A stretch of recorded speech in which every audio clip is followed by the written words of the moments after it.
on the camera, is it just a both on mic one instead of one? I haven't done a sound check yet. It's coming up.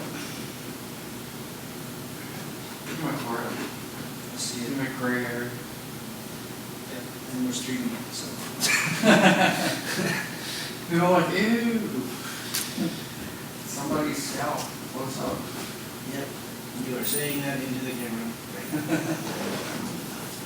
I think it's supposed to be the last week of July, Friday the last week of July.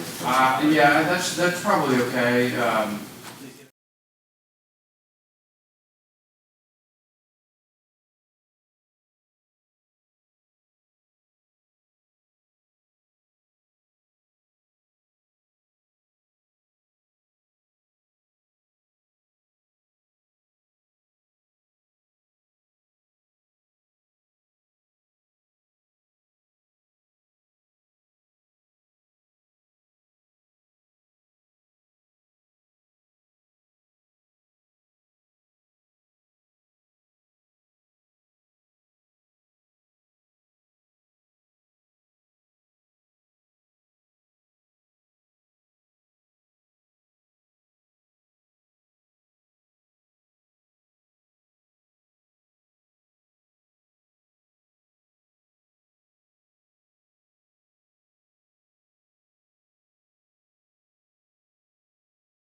I just wanted to very, very quickly before introducing Natalie, who's taking over the meeting, is just thank everyone for your help with everything. Well, first of all, just the stuff that you do on a day-to-day basis, but also commencement in particular. So that we had our first, big university-wide commencement ceremony. We had the graduate college had its own doctoral ceremony, and we got a lot of positive feedback. There were a number of little glitches and things that our staff was so good that actually those of us on the stage didn't even notice some of them because they handled them so efficiently and everything. But we're doing a series of debriefings to figure out how we can solve the little glitches that came up so that next year we can do better. But I know that a lot of you guys were involved in that, so thank you very much. Thank you also for you all were involved in some of the things like, for example, the summer PhD tuition, enrollment issues, and various things like that I know were a bit of a pain, so I appreciate your efforts with that. Also, your efforts on ongoing projects that we have underway. Nicole is here, so with Graduate Co-op, for example, so I appreciate those of you that have been involved in that as well. So, as always, please let us know how we can do a better job, better support your efforts. Any problems, don't hesitate to reach out to me personally. Natalie, Taz, Adam, any others. So I'll just leave it at that and then turn it over to Natalie.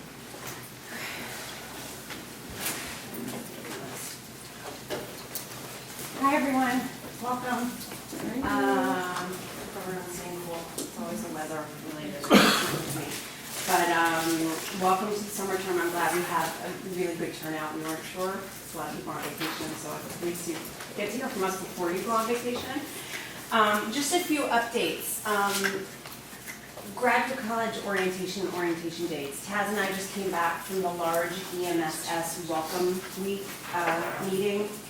I don't know if any of you were there, but basically what is great this year is that a lot of the Welcome Week orientation events are going to be open to grad students. So we're working on getting the framework schedule. A lot of departments and units are submitting programming initiatives, workshops, things like that to the EMSS event team. The deadline is next Friday, July 15th. And we'll be able to sketch out what those events that your students can go to. We're going to push really hard this year to make sure that everything is open, if it's pertinent and relevant to your students, that they can go, whether it's social or Title IX and things like that. These are important things for all of our students to know. So just as far as the dates, move-in days, Saturday the 9th for freshmen, so you probably know within your colleges how you're going to staff that, and it doesn't really apply to us on the graduate side, but on that night, actually on the Sunday night, September 10th is a Saturday. They're having a New Dragon barbecue. They weren't specific whether grad students were going to be included, but we're going to push for that because they are New Dragons, so it doesn't matter what level you're at. And then starting on the 11th, they have the New Dragon kickoff event at the convention center, which they did last year, and they had good turnout. They had 3,000 students go, but they were undergraduate students. But I think this year, if we can make sure that grad students could possibly be included, if they feel it's relevant to them, that's another event we're going to try to jump in on.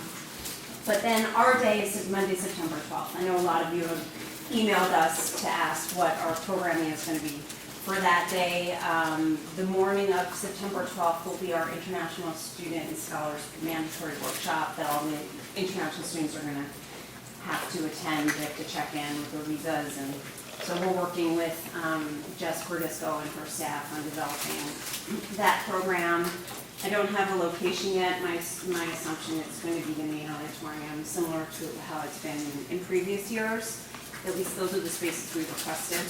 And then in the afternoon, we'll do the grad college. We'll do our grad student orientation event, which includes, our welcome from James, maybe Bryant Lake, our administrators welcome. And then one of our most successful events is the Dragon Expo. It's really well attended. Students can get their Dragon cards and then come see all the resources that we have here on campus, meet their advisors.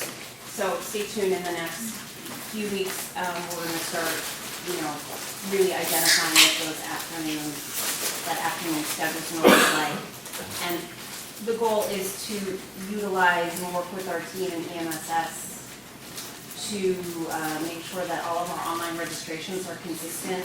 We can use their portal for the grad students, let's do it. They're developing a mobile app, let's have our grad events on there too. So those conversations are on the works. So that's, and the other thing is on Tuesday, September 13th, they're having something called Global Day, which is really a celebration of cultures and diversity. And instead of our international student dinner that we've had in the past, the night before our orientation starts, we're gonna incorporate our international student programming on that day. And it should be a lot of fun. So it's one Drexel and, celebrate our diversity, hero cultures. So that will be programmed out as well. So that's orientation. Keep the questions coming. Like I said, Taz, our team is starting to work with the MSS team on locations and building out the schedule. So if you have any questions or suggestions, let us know. But that's what orientation looks like for now. A few other updates before I hand it over to Jason are D forms. To let you know that we have, I've been updating you as we go with the D forms, that we are piloting a few departments, the electronic D forms. It's sort of quiet in the summer with the new D forms coming, but we've been tracking them and watching the digital signatures flow. I think it will be a good thing, hopefully in fall. We're just gonna roll it out. And so the links will, your D forms will now be electronic. And then we'll just tweak as we go along as far as the queue of signers. That's sort of the technical aspect that can be slightly complicated, but Chalk, the company that we're using, is very responsive and helpful. And like I said, we welcome any feedback with that. So stay tuned. So I think we have 5 departments right now that are piloting them. And then in the fall, we'll roll it out to everyone, start using, so that's a good thing. We'll see how it goes. And then I think that's really it. Orientation, D forms. I'm asking, yes. Oh yeah, so all of our other forms are going online and into ABT. So I don't know if Sean is here. We'll see you soon. But we're working with AIS and marketing and communications to brand all the forms, make it all consistent across the board, any Drexel Central form, and everything's going to go to ABT. So a lot of the forms that you see on our website, besides the D forms, are going to be gone. And you're going to have to just fill them in through ABT. So if you haven't met with Sean and AIS about getting on ABT, you should do that soon, set up your office. And because I think a lot of offices are now on it and using it, and it's working well. And then the rest of our forms are all being digitized as well. So we're moving. One last thing, really quick. I know this may not affect many of you directly, but just as an FYI, and for those of you for whom it does affect, we're launching, doing a lot more in terms of marketing, centralized marketing for graduate studies. Historically, the only marketing for graduate studies has been done locally, and it's mostly been LeBeau is the only real significant player in that space. So the university itself, the university at large, has retained a firm in New York, Ogilvy, and we'll be doing a big branding campaign starting in September. So you'll be seeing, a lot more just general Drexel branding, specifically around co-op, but more broadly Drexel branding. So we're simultaneously beginning to do some things on the graduate side. So there's already been some search engine optimization and things like that going on, but we're just a few things. We're developing a graduate brochure, a nice multi-page, glossy graduate studies at Drexel brochure that should be ready soon. We have a library of photos, and some of you actually helped us out in terms of making access to labs and whatnot so that we could build this library up. So if you need photos for any particular event that are more grad focused, let us know. There's a graduate studies at video that is We have the rough cut, but now it's being edited, and we'll have a 2-minute version, 30-second cut, 60-second. Features Brian Blake in the grand staircase, the main hall. Very cool. It's different than the undergraduate videos, which are tend to be very high energy and like, come party at Drexel. And this is for graduate students, so it's a little calmer, a little more serious, but it's still very cool. So again, that'll be a resource that you're welcome to if you're having open houses or events or whatever. We're also planning with the MSS a series of thematic open houses in the fall. So these will be open houses around certain themes, business and entrepreneurship, for example, STEM programs, for example, and health sciences, health programs is another theme. And so they'll be cut across programs and colleges based on those themes. We'll have websites, landing pages set up. We'll do broadcast and print media driving people to the open houses and to the corresponding websites, which will then flow out to all the different programs. So, a bunch of efforts going on the marketing side, just as an FYI. And don't forget our Facebook, Instagram, Twitter. We on Snapchat, Vaughn? Gotta be on Snapchat soon. So, social media, so make sure you like all of our social media things, because Bonnie's been doing a real good job of updating those regularly with various events and everything going on. And just, Yeah, no, it sure works. yeah. Just coupling with the marketing and grad admissions, the big push. Nikki Kelly from Grad Admissions cannot be here today, but I'll just give you a quick update on the slate implementation. I met with her yesterday. They are full steam ahead to roll it out August 1st. And then after August 15th, there will be college-specific training. So I'm sure all of you are more intimately involved with the Slate apps and the grad college per se, but I just want to give that update. So stay tuned, that there's going to be apparently super users of each college who have full views of the Slate apps, and then there's going to be trainings for the various staff. So try to, well, not try, make sure that you go to Slate trainings, because we'll be lost when you're depending on paper and law on Slate. So I think that's my update. So then I'm going to turn it over to Jason Silverman, our Provost Fellow. Sure. And That kind of please don't hurt business yourself. Trick chairs. Yeah, cheers.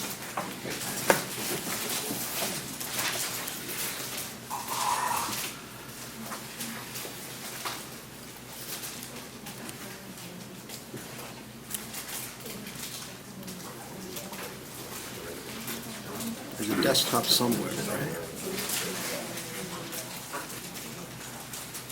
No, it's operating. The problem is it's not a Mac. Bonnie, is it on the desktop or is it? Minimize everything. See if it's on the phone screen. Okay. Minimize that one.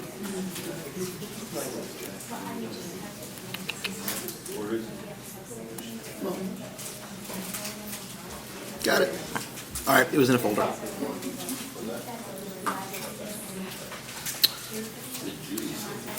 So, thank you all for coming. As they said, my name is Jason Silver. I'm an associate professor in the School of Education, and I'm working with the Graduate College this year. Two of my primary charges have been to think about what it means to provide and what kind of professional development we can provide to our graduate students. And also rolled into that is teaching assistant, working with teaching assistants and teaching assistant training and support. When it comes to, so I'm going to share you a little bit about what's been going on.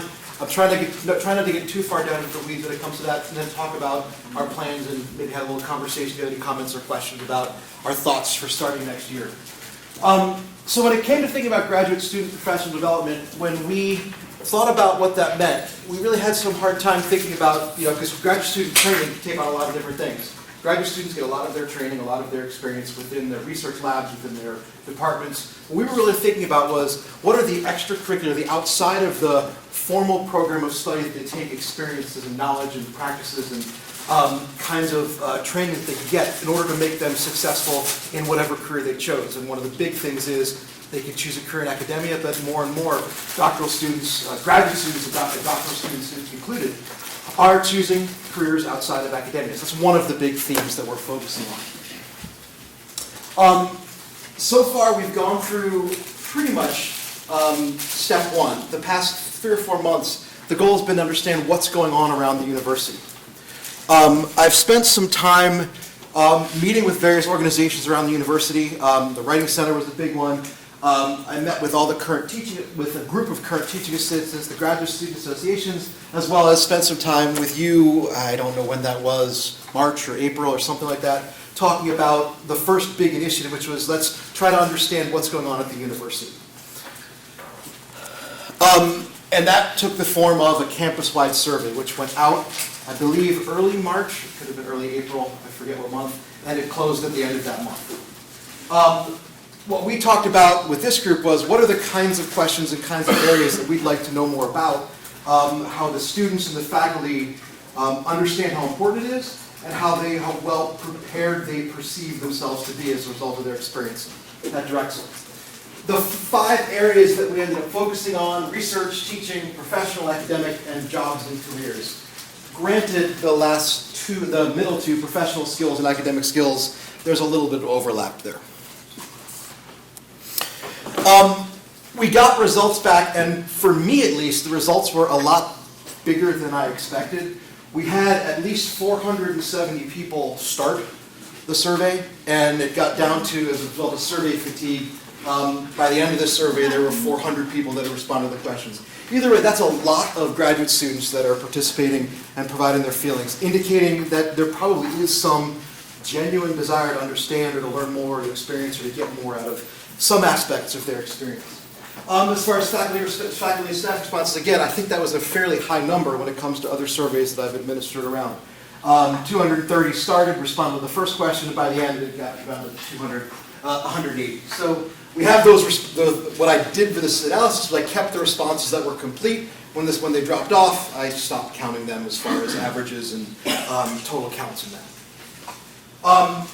As a result of these numbers, one thing I just want to come out and say is there's a whole lot of other analysis that we can do. If you're interested, I'd be glad to share some of this. I have not dug down into on a college basis or a department basis, because we have all that aggregated, or it can be aggregated by those different kinds of categories. So if you're interested, feel free. I'm glad to share. At a high level, these were the results that we ended up seeing, which I think kind of makes sense.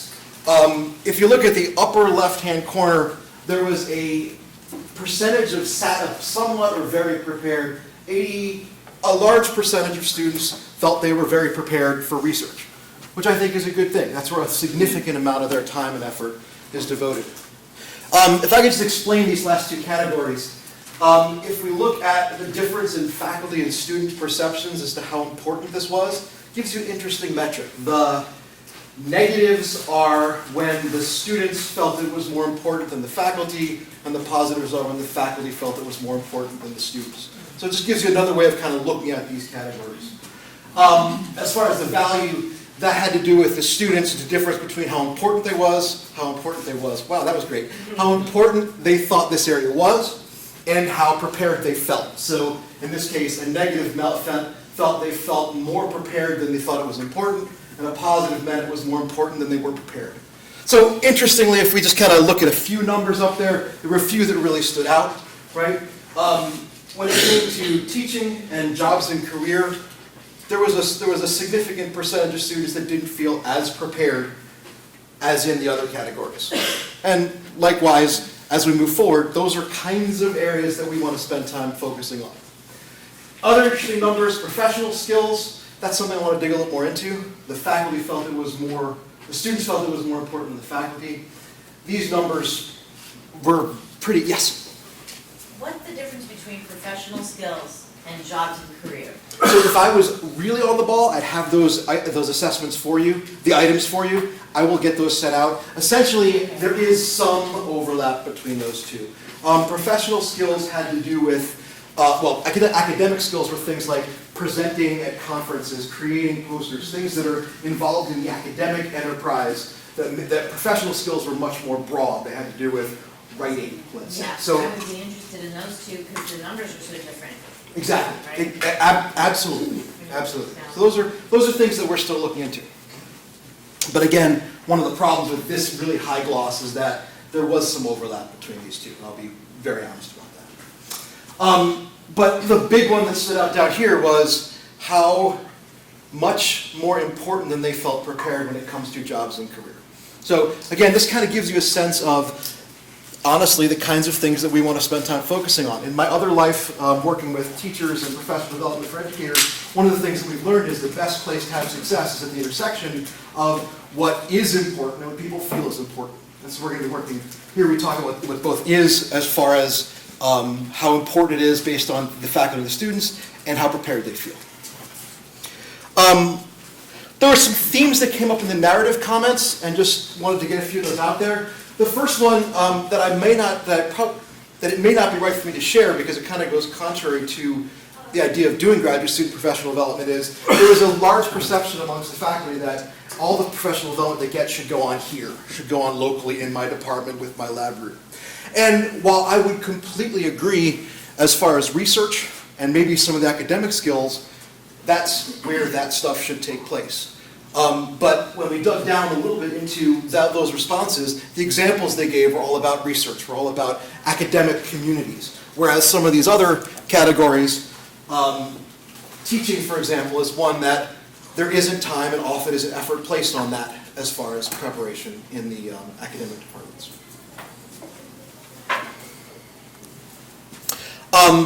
Other comments that came up was within departments, within colleges, there's little offered to the graduate students outside of the classroom, outside of the lab group, other than Title IX and disabilities. Writing is a big focus that came up in a lot of the responses, based both at the doctoral and master's level, and the importance of library partners, the importance of industry partners. And that's one thing I mentioned earlier, was that one of the things we're going to be doing is bringing in providing services and resources and professional development people who are not on a trajectory to stay in academia. The other thing that was mentioned was the library, how important it is. There's interesting things about how students felt really prepared, but the things they were asking for were things that the library does. So there's a whole other thing there. I don't really want to talk much at the fine grain, but we do have these broken down by each of the categories, both with research and teaching and all the rest of them. If you're interested in the details, I'm glad I have a whole report. I'm glad to share that with you. Well, you just skipped over something, and this is what bothers me with a lot of surveys that go on. No, I think one prior one, a lot of surveys that go on the Drexel. You know, teaching controversial topics. Now, that may be a topic for COAS. It's not a topic in engineering. And so there tend to be irrelevant questions that get asked on these broad-based surveys. Absolutely. Absolutely. And, you know, one of the things that really is important is to think about what kinds of resources that the graduate college can provide that are relevant to different pockets of people, as well as relevant to the entire graduate student community. If that's not relevant in your particular, in engineering, that's something that students don't have to participate in. But clearly there is some lack of emphasis on these kinds of things that the students and or faculty are perceiving as a need, which means it's something that, given the fact that there are a large number of departments that are focusing on those things, we probably don't want to discount. But I completely agree with you. Well, on the other hand, you probably don't want to waste the time with students in places where it's not relevant going through that. Absolutely. That's my point. There's no controversies in engineering? Not in the sense that I interpret this question. So, I will come back to that in a minute when it comes to some of the required things we're talking about and the plans for moving forward. So I absolutely hear your concern. This is another slice of the kinds of things that were both viewed either more important than they were prepared or more prepared than they were important. And one of the things that seemed like they came up time and time again based on the data were these areas here as far as student, more need than there was preparation, more importance than there was preparation. So what's next? As far as the graduate college professional development, what we are planning on doing, well, there's one of the questions that I think is worth exploring is to break this down by college, to break this down by different units and organizations and disciplines and see where the differences are.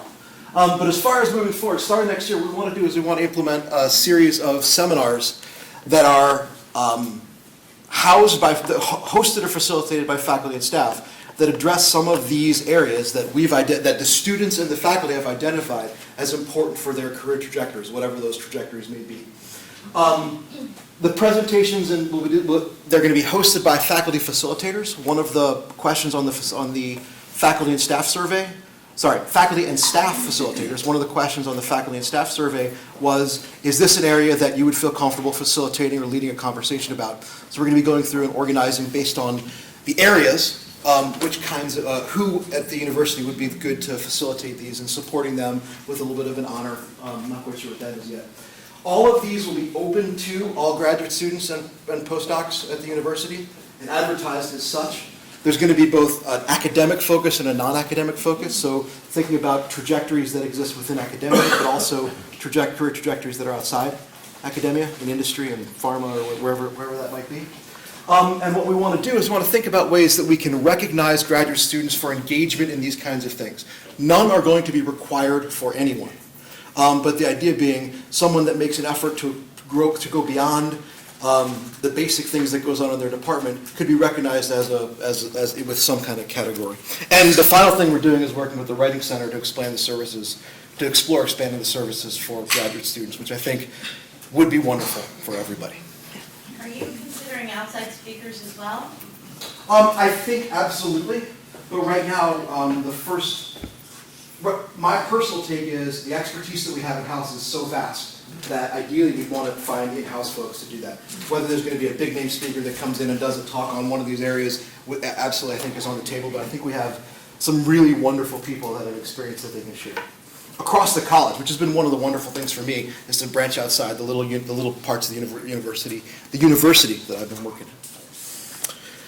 Sorry. Yes, sir. So because my writing stuff is an issue on the graduate and undergraduate level constantly. Mm-hmm. My question of writing centers is, how can people in a writing center actually judge what students need in a certain discipline? So in chemistry, particularly physical chemistry, where it's my field of research, I see the total lack of capability of using correct terminology.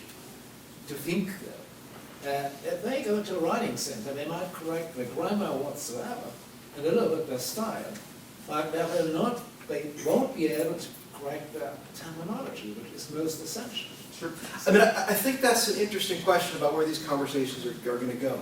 When it comes to the Writing Center's current practice, they have a very small full-time staff, but what they do is they bring in students primarily from the departments who get trained in, there's both as a peer mentor, a peer facilitator, also within the models of training writing. I'm not exactly sure on that side.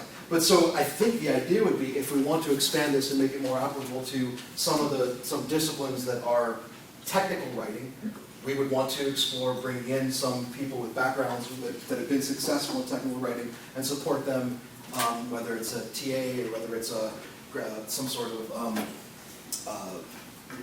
not work study for graduate students, but so we're actually supporting our own students that have expertise, but becoming peer mentors for writing through the Writing Center. That's the primary way that they've found their success lies. They've gone into classes and given one-shot workshops. There's been kind of other things, but the success that they've seen has been working with people in relatively similar disciplines, training them and then putting them out in the field with people that need the support.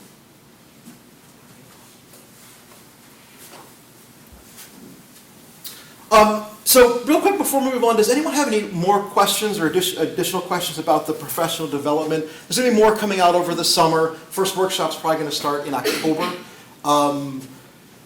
Thinking about Fridays, but not quite sure. It seems like that's a good time based on other activities and surveys that we've done with graduate students. But any other questions or comments about that before we move on? So I'm Silverman at Drexel. If anything comes up, I'd be glad to hear more if you have any thoughts or questions. The other piece, and which is very related to this, is the TA training. So we've spent a lot of time thinking about the content and the organization and the relevance of the TA training. One thing that's been wonderful is working with the staff that's been leading the TA training before is they are committed and genuinely interested in making the experience relevant and important and significant and meaningful to all the students that partake. What we've thought about doing is how can we make it more compact and at the same time more open to everyone. And what I mean by that is we're going to be having the face-to-face sessions. I believe they were 3 days last year. We're going to be compressing that to a day and a half actually at the beginning. I believe it's Friday the 17th, 18th and 19th. Whatever, during the Thursday and Friday of Welcome Week. The second day, what we want to try to do, and this is where we could enlist some of your assistance, is we want to encourage some of the conversations to exist at the department level, at the level where the TAs are going to be working. So we'll be sending out some communication about that, both to the directors of graduate studies and to you guys. But to have either it's lunch or whether it's an hour lunch, one of the things that the TAs talked about needing most was a tour of the lab facilities, the different kinds of hands-on things that aren't going to happen in the basement of main building in a group of people from all different disciplines. So that's going to be a good portion of the Friday part of the TA training. Our goal was to make it immediately relevant or critical to where they are now. One of the big places that I've identified as a gap is it's unclear to me, and if anyone wants to chime in, whether a TA that's serving as a TA is a mandatory reporter as far as the Pennsylvania state guidelines go. And no one seems to be able to answer that. We need to get that answered, and we need to be sure everyone that's represented, that's in the classroom working with TAs, at least knows what their responsibilities are along within the university. So those are some of the kind of relevant, immediately relevant things that we want to get out there. The topics for the the TA training are going to be informed by the survey, both what was important and what was, how prepared they felt. Our goal is to move some of the sessions that have been part and parcel with TA training to online sessions. So rather than having an hour with IRT, we'll have 15 minutes with IRT and then a follow-up session that they can participate in if and when that's something that becomes relevant to them where they are. And like I said, the second day there's going to be some role playing about the first day. Some of these students are coming in with no experience and no experience in front of people, in front of classrooms. We'll do a little bit of role playing and then get them into the departments, meeting with the folks they're going to be working with on a regular basis, whether it's the director of graduate studies or the associate head for undergraduate, or whoever that may be. The second part of TA training was a course that took place during the fall. And what we want to do for that, where I said make it more open, was we want to shift from having the course being just new TAs to open that up to the entire university community. So we're going to have monthly teaching-focused professional development sessions. One that's going to focus on multiculturalism is one that's definitely going to be there. Probably one that focuses on technology, one that focuses on assessment. They'll be required for the new TAs that don't qualify for the exemption, but open to the entire university, undergraduate, graduate students, and postdocs. So that just really makes sense. There's no reason to keep that experience locked to first-year TAs when, in fact, there may be people that are interested in them. Yeah. Just about when you say don't qualify for the exemption. Dang, I should have said that. Go ahead. What is the exemption? So in the past, there has been an exemption. I'm going to try to say this, but Taz, maybe you can just clarify. There's been an exemption for people that have a year of teaching experience. Prior experience. Prior experience. One of my goals for this summer is to get that policy in writing and agreed to and disseminated so that there's steps to follow for the exemption, and that is something that doesn't really exist as a formal policy right now, but that's been a practice for the past years. So is this for PhD TAs, or is this, I know that what you're saying is it's supposed to be opening up to grad student TAs, but I don't know that the TAs at Laveau have really ever attended, the grad students, not the doctoral level. And even at the doctoral level, I don't think that they've really attended this TA training other than the ITA program. Right.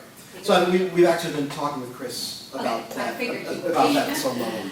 The question with that becomes, and this is something that we're going to, I think I'm going to ask, maybe it's the next slide, which is the last slide, I promise.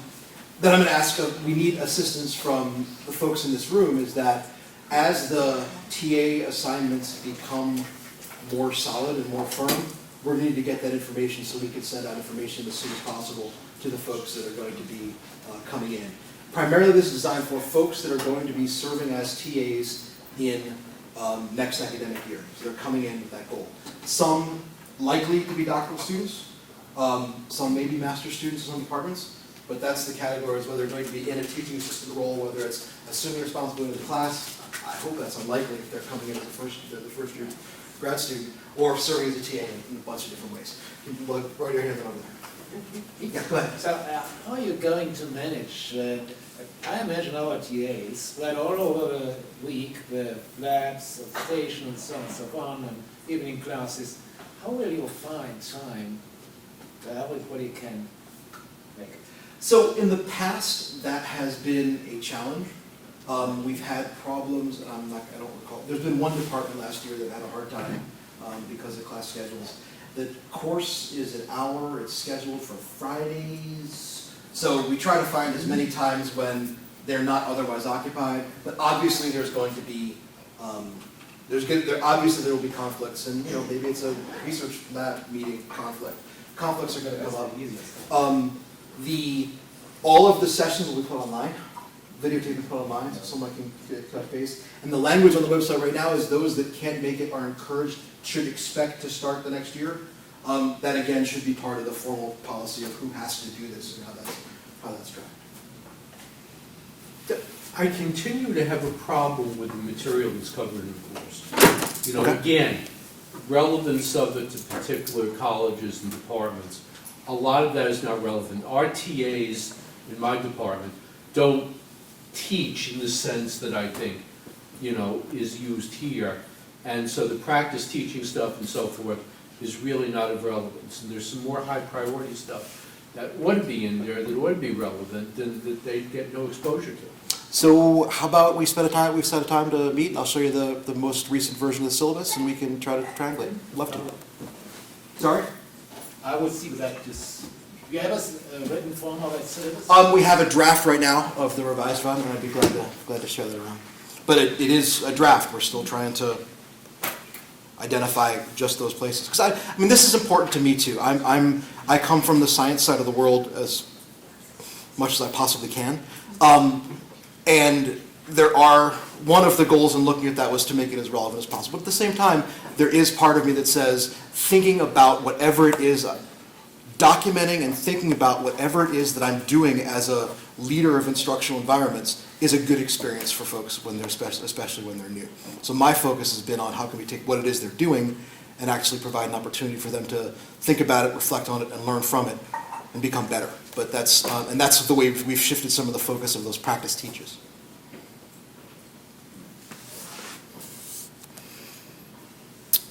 I think we're all good with this because I've said it all. We're going to we're going to be asking for the names and contact information for the TAs, email, verse. I would also like to probably get a letter out. That needs to happen sometime soon. We're going to be starting to release some of the information about the sessions, the times, the professional development workshops, and any help you could give. Sharing that information would be really helpful. And finally, like I said about that exemption policy, one of the things that we'll have before that becomes an issue is formal language about who can be exempt from this and why and how that process is going to work. That's all I got. Any questions about any more? Yeah. Yeah, to go back for a moment to the information you were sharing about the professional seminars from Nicole D'Alberto from the Steinberg Career Development Center. And as you're building those out, certainly thinking about partnering with Steinberg, if you haven't already, to ensure that information and resources that we have through the career library, for example, of guides related to so many majors that guide students to professional associations, as well as books, as well as sort of web content for specific job searches, in addition to the events like our career fairs that take place throughout the year, just to ensure that all those touch points aren't missed. Absolutely. Yeah. Absolutely. Anyone else? Thank you. Really excited about getting this off the ground, and I convinced it's gonna be a wonderful thing for our students. Thank you.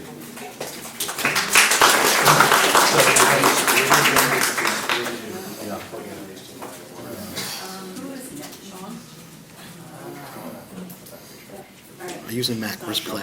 All right. I don't know how to play. This is, To the right, to the right. To the right, to the right. Sean, he just came up. I think we should. Yeah.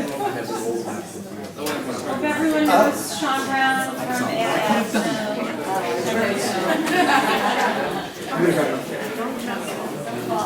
So I'm not presenting on anything today. Where's your PowerPoint? I don't have a PowerPoint. Everything's right here. I met with many of you regarding EMT, which stands for Advisor Visit Tracking, and now you're using it. I hope you're having a good experience with it, but there's quite a few of you who I have not met with. And I just want to inform you that either I or Natalie will be contacting your respective offices in the upcoming weeks to schedule a time where I can come down, meet with you and your staff, and kind of go over the inner workings of ABT. And this is kind of important time-wise because we are moving these forms to an electronic version in ABT, and the goal is to remove them from the web. One, for version control, to make sure that everyone's using the most up-to-date form. Two, to reduce on any kind of inconsistencies. When it's in ABT, Madam will help populate most of the form for you guys, and you're just going to enter your variables. So once we get that into ABT, it's going to be critical that a good percentage, if not everyone in this room, is on the system so they have access to the forms. So I just want to give you a heads up. You see an email from me with Natalie CC'd on it. Don't be alarmed. We'll set up a training, and I'll come stop by your location. That's not a problem. Training's usually 45 minutes to an hour. We set up an office for you, which is customizable, and then good to go. And if you have any questions, you can ask Natalie or some of your peers here who already have access. Okay? All right, that's it.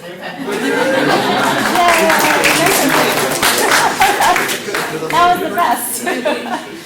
And just so you know, our forms are currently with the EMSS Marketing Communications team. We should have them branded and consistent with the UG forms by August 1. So that's our date, Sean.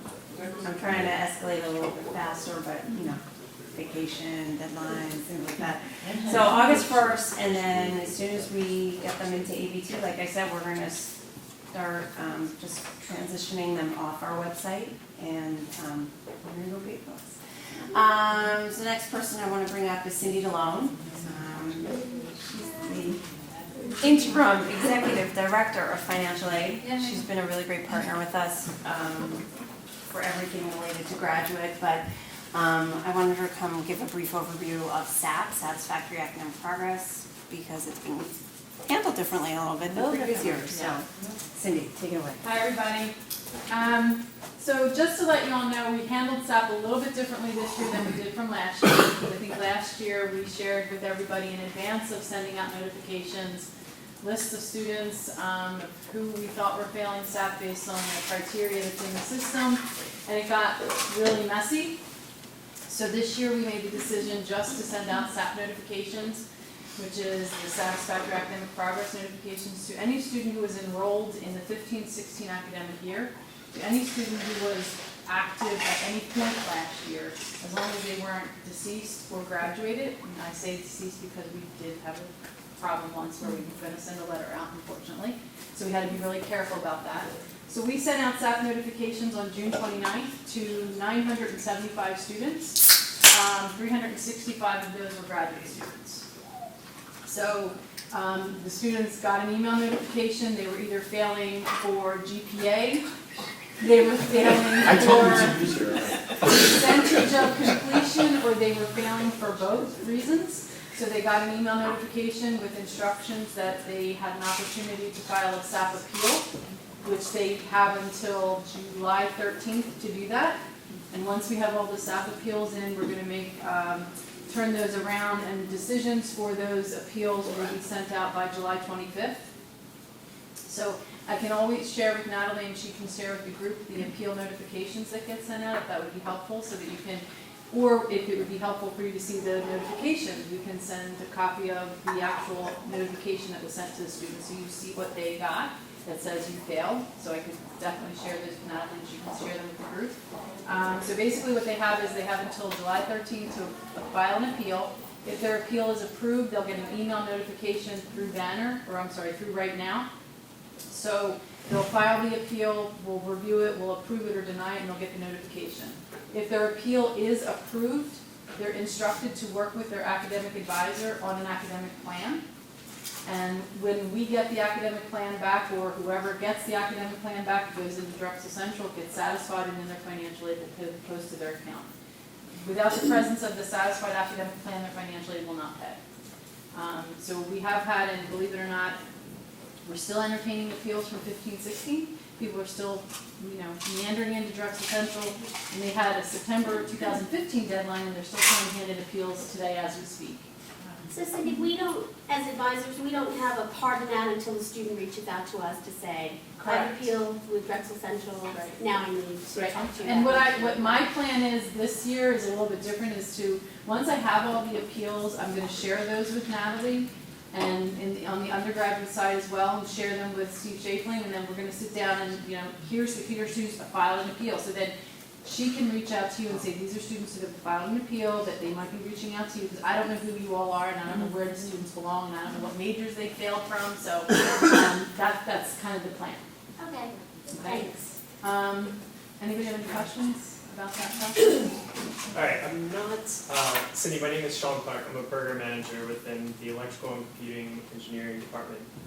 And I recently was working with an international student who received an SAP notification that he was failing SAP. And I was always under the impression that SAP was related to federal financial aid, like federal funds, federal loans and grants. And the student advised that he didn't have any, as an international student, he wasn't privy to federal financial aid. So I was curious as to how he could have received an SAP appeal notification. That's a really good question, because that is, you're absolutely right, it is federal financial aid and it is limited to students too, but it's possible that he's an international student. I'm not sure how he's coded in the system, if there's something in the system that drove us to send him a notification. If you have the idea, I can certainly take a look at that, but typically it's for federal financial aid, and it's, students have to be a U.S. citizen in order to qualify for federal financial aid.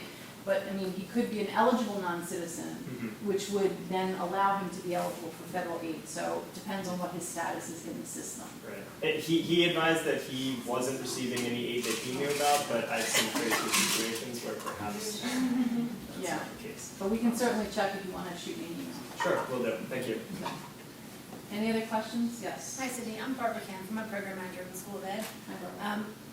Last year, did they do SAP at the end of the summer term? Is that different this year? So no, so we have to run SAP at the end of the spring semester quarter, and then we will be running it again at the end of the summer. So this 975 is anybody who was enrolled and were not enrolled in the summer quarter or semester. Okay. So we will be running this process again. So hopefully the numbers won't, spike up too much, but we will be running it again. But it is earlier this year. It is earlier. Yes. Right, So it we is did it in earlier this September year. last We did it very late last year, and we did it before we packaged students with federal aid or any other financial aid. So we ran SAP, which is the way you're supposed to do it, which is you run your SAP, and then whoever's failing SAP, they don't get packaged. So we don't accidentally put loans on somebody, because when we did it last year, we had to go back and cancel loans, and we had to backtrack. So we just reversed it. Yeah, the reason that I ask is that some students that we did do academic recovery plans for needed the summer term classes in order to meet. And that's absolutely fine, so if they were enrolled in summer, they were not part of this population that got the SAP notification. Oh, okay, perfect, thank you. Yes. Okay. Yes. I'm a little worried about the timeline, so the students will be alerted, and the students may or may not be taking the classes in the summer, so they may or may not be checking their Drexel email. Is that how they're alerted?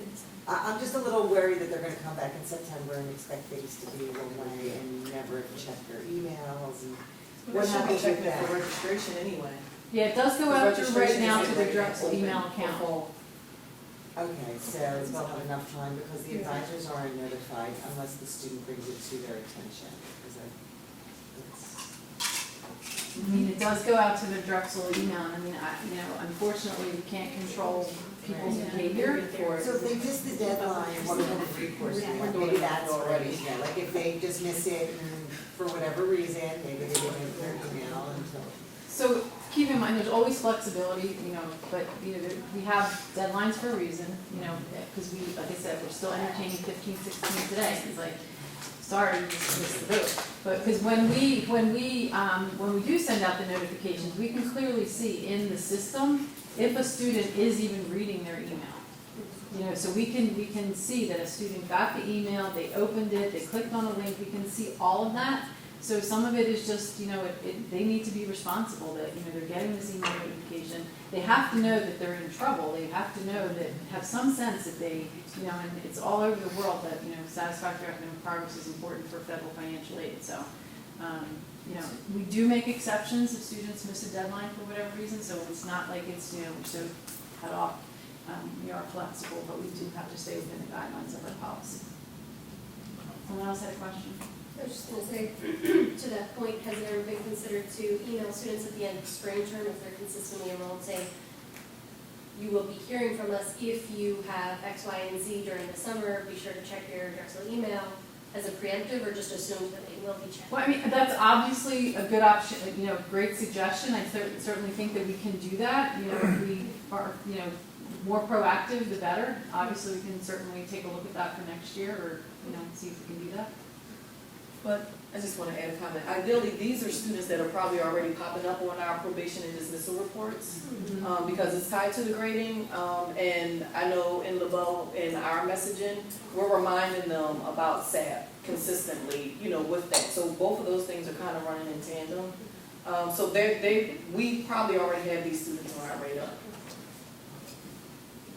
So the only other important thing that I would like to stress is that a student, and the reason, even students, because we're getting calls from students that, I want a leave of absence, I wasn't there, why did I get this email notification? And it's important for us to make sure that students are aware, because if they left us and were on a leave of absence and they're coming back to us, they left failing SAP, they return failing SAP. So we can't have the expectation that they're going to be okay and be able to get financial aid in the next quarter or semester that they come back.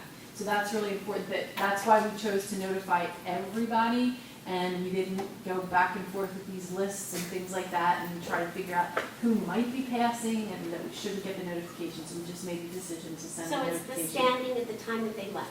Correct. That they were. That is correct. Other questions, concerns? Thank you. Okay. Thank you. Absolutely.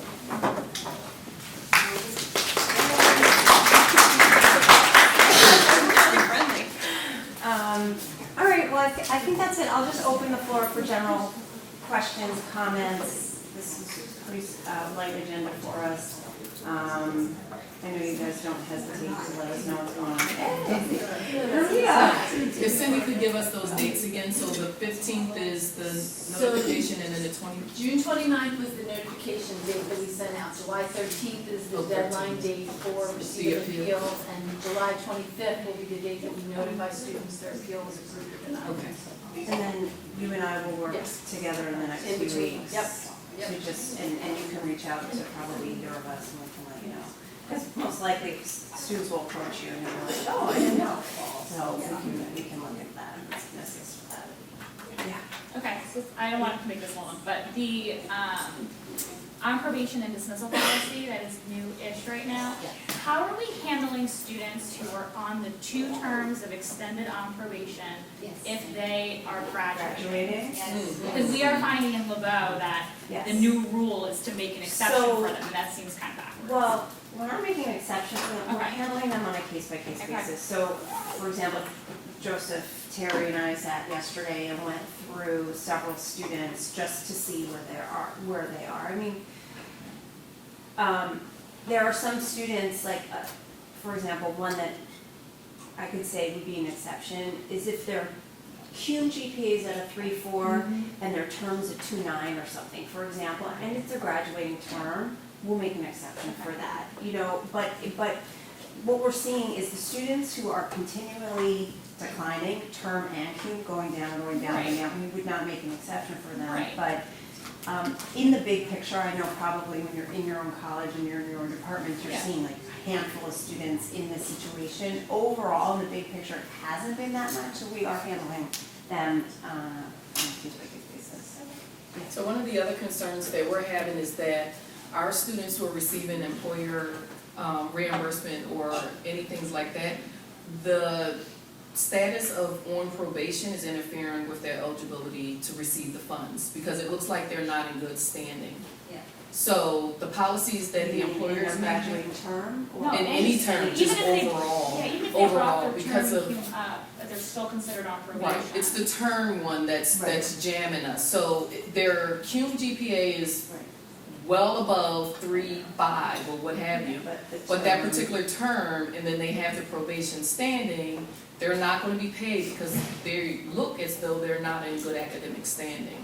And so we have to write an explanation to say why it's listed that way and that they are in fact overall in good standing. Yeah. But the term, it's the term, We understand. the We've term actually rules had- that's jamming We us. had that conversation just probably about a month ago. James, Adam, and I, we all sat down and talked about, okay, so now this is in practice and what does this mean? And certainly that's an indicator for, because employee remission is huge for many of our Yes, it graduate is, students. and it's So we don't wanna really- discount we don't want to Yeah. discount that. So I think that it's a, we as a grad college and probably registrar and, you know, provost office have to sit down and talk about policy. You know, we can't just midstream change our policy. Right. You know, we want to do it in an annual, more systematic way, but, you know, James has thoughts. Just do us a favor, send me an email or give Natalie a call or give me a call and let us know how many students we're talking about. Okay. I mean, as you know, the reason we went to the term policies, because not having that in place was causing other problems. Right. Because then you'd have students who couldn't graduate suddenly because they didn't have the GPA and they weren't being caught.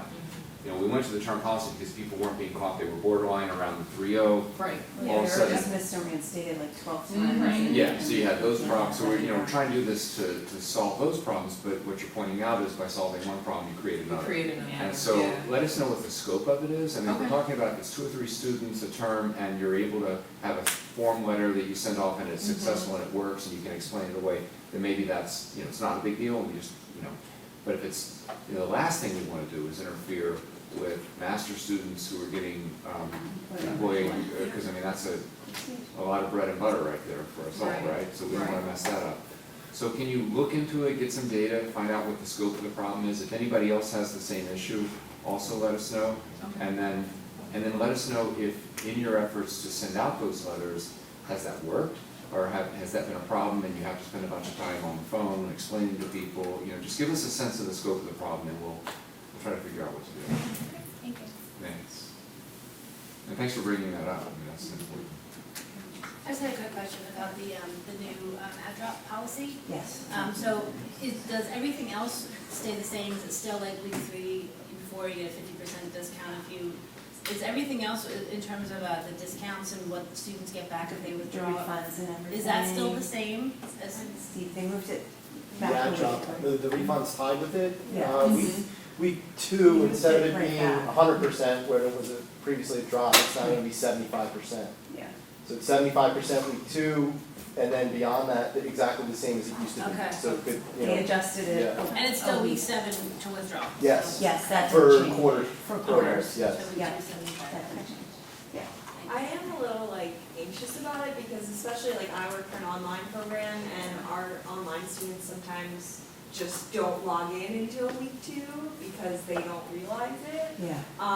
And we have been doing a lot of outreach to notify and, you know, red and bold and as clear as we can be, but, you know, I guess until it really trials, we won't know what happens. Well, I'll just say that we're also moving towards, particularly with online, but we're moving towards a place where if a student never logs in for the ad drop period, we're moving towards a place where we drop them from the course. Automatically? Yeah, as we notify them, and then we drop them, because, Be notified though, because like Yeah. that's. yeah, no, it's gonna be pushed through the registrar's office. to the colleges and to the students, like, because So, if a student, the problem we have gotta is, explain the mechanism of how we're doing it. Yeah, You the- wanna just, Steve, you wanna just get up and talk about why I'm here for a minute? well, so that, Please. you know, it is, I mean. Well, there's two things, before we talk about that. Yeah, So Steve, myself, Joe Salamone, we sit with John DeNaro and we talk about these policies on the undergraduate and graduate side.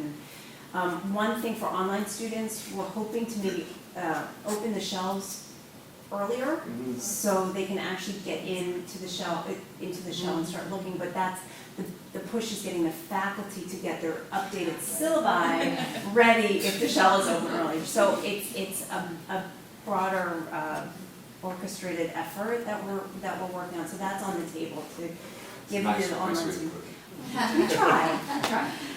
So that's one thing that's certainly in a constant conversation as this communication outreach is going to students, and then hopefully that will assist opening the shelves earlier if we can get the syllabi in there earlier, ready to go. But Steve. yeah, so I mean, how do I succinctly say this?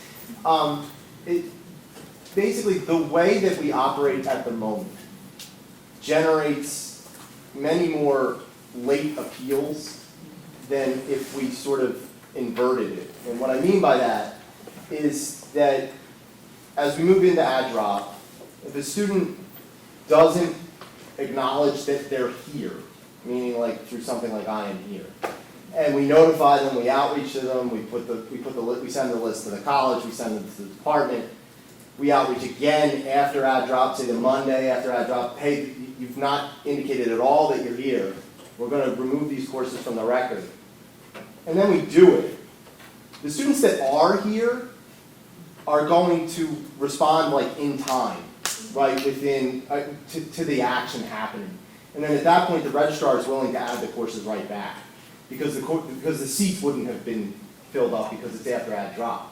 But the students that are not actually here, we've solved all this pain and suffering down the road, right, from I need to submit a late drop appeal a year later when I finally get a letter from Loans and Collections because I was never here, because they're really good at finding those students, right? And really, right? So, and I'll just tell you, like the data shows that, right, online students, you know, we can use whether you want to use head count or FTE, whatever number you want to use, is this percentage, right, of enrollment, right? But online students represented like 66% of students in loans, repayment, and collections.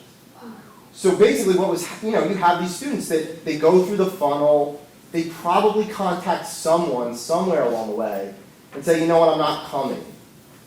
But then their courses don't get dropped, right? And then it's a year and a half later, they get a letter from Loans and Collections to say you will, and then it starts this whole process about appealing to drop the courses, right?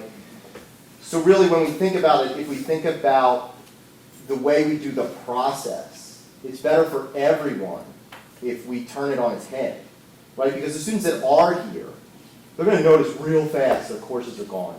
And the registrar is willing to put them right back in, right, if the student outreaches, right? They're willing to be humans about it and say, oh, okay, all right, next time make sure you click the button that says that you're here, right? So that's the plan. We're moving towards it. We're working on the how should I phrase this, the electronic piece of it that'll make it happen. But yeah, it's going to be in coordination. Like we're going to know who the students are. And there's starting this fall though? yeah, that's where because of again also because of the 1 week AdDrop. Because Right? our students, they just think the first week is like a welcome. They don't think that there's 1, 2, 3. Right. They don't realize, so it's like, so I don't know, a lot of our faculty, we're all like worried. Well, they need to just make an assignment due week 1. They do, but they still, they just. Well, not a welcome assignment, not a- Well, even if the assignment They do have assignments. is tell me, even if the assignment is tell me what you think, It's just to log in. what are your expectations for this course or something like that. I Like, know. can be the type of thing. And your population, a Right. lot of them are returning to school, the NP population, you know, it's, I don't know. but we're working on the mechanisms to assist, and like I said, I mean, as we know, when you call our office, if you need a change, we can do it in 10 minutes. No, exactly. There's never this like And even like waiting a clinical week sites to fall get for something out of that. back end. Well, and so those ones that contact right away won't need an official late ad appeal. It's just, okay, we put them back in and we say, hey, make sure you push this button next time and say that you did, right? That's it. See how it goes. Yeah. Thank you. And also a lot of the complaints, I guess, about the ad drop policy that students have been posting on, what, Facebook, Reddit. email. YouTube, Reddit. We're monitoring those. Yeah, we're watching. I mean, overall, the ones that I've seen, it's actually been a very small group of grad students who've been complaining about it, which is Yeah, I think a little. I think it's underground. Mostly. I think that my concern for it is that, right, we have Reg opening, what is it, the 24th, I think is the first day of Reg for the fall quarter. I think that that's when students will really When they pay attention. realize Yeah. that, yeah. When they're noticing it. Yeah, so we're anticipating more student feedback as we get closer to the actual registration window for fall. Well, we'll take the comp quiet right now. Yeah. Right? So we open up again. All right, thanks, Steve. Any other questions? Comments? Okay. That's it. Thank you. Thanks, everybody. Have a great weekend.